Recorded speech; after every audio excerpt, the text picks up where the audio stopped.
باللہ من الشیطان الرجیم بسم اللہ الرحمن الرحیم۔ کتنی توجہ ہے بھائی؟ ہاں 40 بکریاں لوگ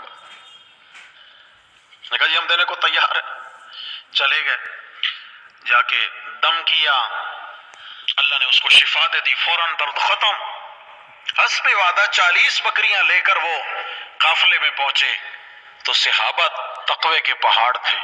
کہا نہیں بھائی، یہ تو مشکوک رزق ہے، ہم اس کو کھانے کے لیے تیار نہیں ہیں، ہم بھوکی رات گزار لیں گے، بھوک برداشت کرنا گوارا ہے، لیکن تقوی کے خلاف مشکوک چیز کا استعمال ہم کرنے کو تیار نہیں ہیں۔ چلو بکریاں بھی لے چلتے ہیں، مدینہ چلتے ہیں، رسول اللہ صلی اللہ علیہ وسلم سے جا کر مسئلہ پوچھیں گے۔ صحیح بخاری میں روایت ہے۔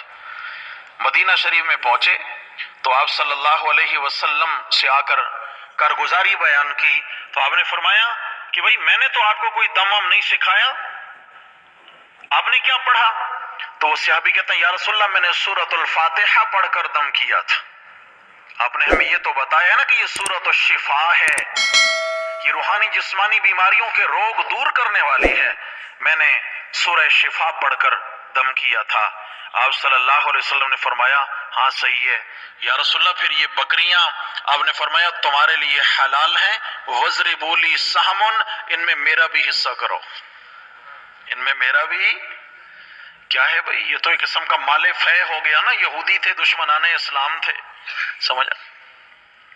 لیکن اس کا یہ مطلب نہیں ہے کہ کوئی جناب علی آستانہ کھول لے اور جناب اپنے دم کی فیس رکھ دے اور بھاری فیس رکھ دے۔ اس حدیث سے قطعی طور پہ یہ دلیل نہیں ملتی ہے۔ یہ زندگی میں ایک ہی بار کا واقعہ ہے، اس کے بعد کبھی بھی کسی صحابی نے ایسا کام نہیں کیا۔ اگر یہ دستور ہوتا اور اصول ہوتا تو پھر تو کیا ہوتا جناب، آستانہ عالیہ شریف کھل جاتے، جیسے آج کل ہیں گلی گلی میں آستانے ہیں جناب۔ ہاں جی، کسی کا ہاضمہ خراب ہو، کسی کو قبض ہو جائے تو وہ بھی کہتا ہے مجھ پر کسی نے کوئی جناب علی کالا علم کروا دیا ہے۔ میرے بھائی، حالات مسلمانوں پہ آتے ہیں، لیکن اس کا یہ مطلب نہیں ہے کہ ہر ایک پہ کالا علم ہو گیا ہو۔ بسا اوقات انسان کے کالے کرتوتوں کا نتیجہ ہوتا ہے۔ یہ جو کالے اعمال ہیں نا، ہمارے رب کو ناراض کرنے والے جو اعمال ہیں، جب تک ان کو درست نہیں کیا جائے گا تو تب تک حالات نہیں بدلیں گے، تب تک حالات نہیں بدلیں گے۔ تو یہ جزوی واقعہ ہے، لیکن دم کرنا سورہ فاتحہ پڑھ کر یہ حدیث سے ثابت ہے، رسول اللہ صلی اللہ علیہ وسلم سے ثابت ہے، صحابہ کرام سے ثابت ہے کہ سورۃ الشفا ہے، یہ پڑھ کر دم کیا جا سکتا ہے، دم کیا جا سکتا ہے۔ لیکن مستقل طور پر انسان کاروبار بنا لے، یہ ٹھیک نہیں ہے۔ مستقل کاروبار بنانا ٹھیک نہیں ہے، اور مستقل اسی کام کے لیے کوئی بیٹھ جائے کہ جناب علی میرا تو کام یہی ہے، کوئی اور کام ہی نہیں کرنا، یاد رکھنا میرے بھائی، اسلام اس کی اجازت بالکل نہیں دیتا۔ یہ مستقل کام نہیں ہے۔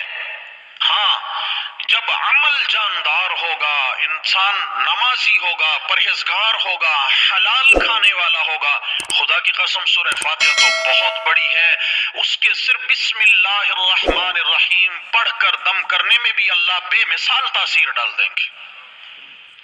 اعمال میں جان ہونی چاہیے، تقوی ہونا چاہیے۔